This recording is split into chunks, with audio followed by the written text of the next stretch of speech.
So let me ask you this. Redistricting has been a challenge, to say the least. Democrats thought they were going to game the system all over the country.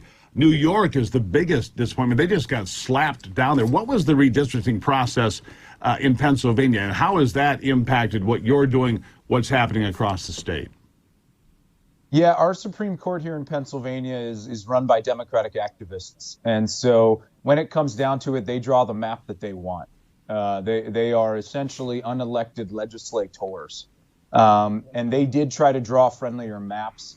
The district I'm intend to represent is even friendlier for Democrats than it was the last cycle around.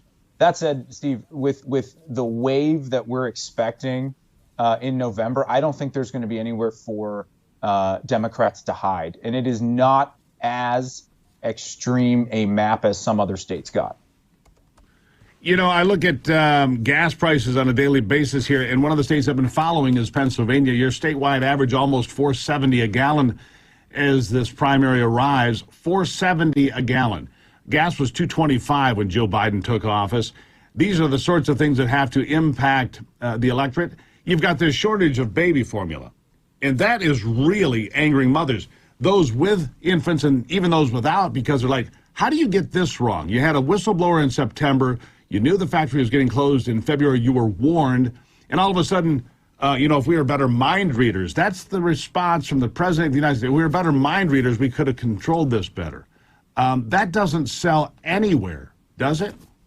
No, and those responses, it reminded me when they said that of when Jen Psaki said that, people should go on their Pelotons or have a margarita. There are these instances in which the Biden administration reveals how out of touch they are, and that was one of them.